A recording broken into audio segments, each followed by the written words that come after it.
My name is Trent, member of the Timeless crew. I am an oil painter, or the oil painter of the group, you could say. My styles pretty much consist of anything between, a mixture of realism and animation, you could say.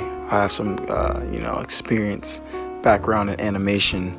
So teachers always told me growing up in art class that I had a weird mix of the two because I tried to draw realistically, and it would kind of fail at certain points, but I'm using that to my advantage as I get older. I have a pretty illustrative style. I'd say I'm not just an oil painter, but I'm also an illustrator, a pencil graphite artist. But I slowly moved into oil painting after I gave it a shot my junior year of high school. I pretty much hated it. I tried it once, it wasn't very fun, and I just kind of gave up doing it. But then I got into college, tried a painting course, and I can't say that it stuck to me.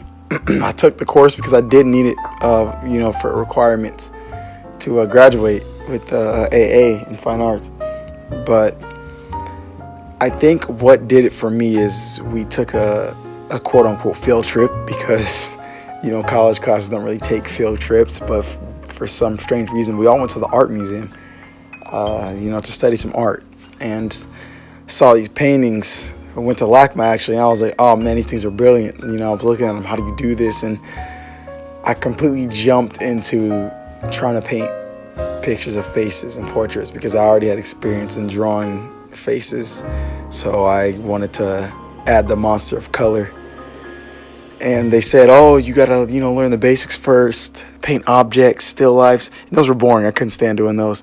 So I jumped straight into doing portraits of people.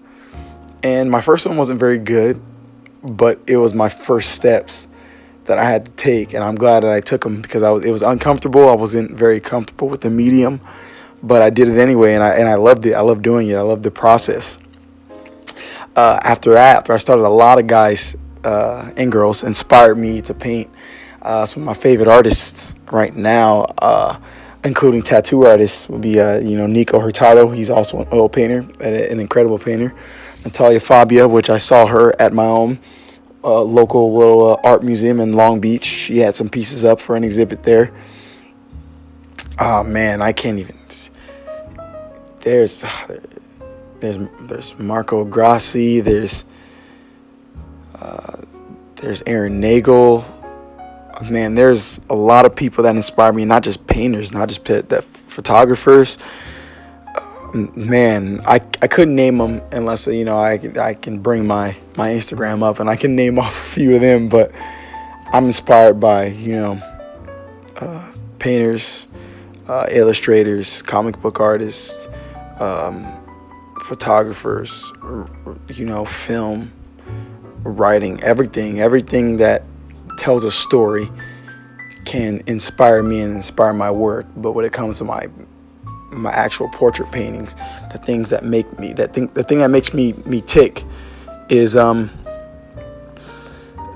pretty much facial expression, what's being said in the eyes, and the placement of the body. Just your energy, what it looks like. And I think if you see an example of my paintings and my work, you know what I'm talking about. Pretty much the statement being made through the person that I'm painting, which direction they're looking, how their shoulders are slumped, they're not slumped, the angle at which their shoulders are at, the angle at which their chin is at, their head is down, if their head is straight, and if their eyes are solemn, if they're wide, it's telling you something through energy. And that's what I like. If I can't stop thinking about it, I'm pretty much going to paint it. And that's usually what I go for in a painting when I'm doing my work. And what I want to do is continue to do that, and hopefully in the end inspire people to do what they like to do.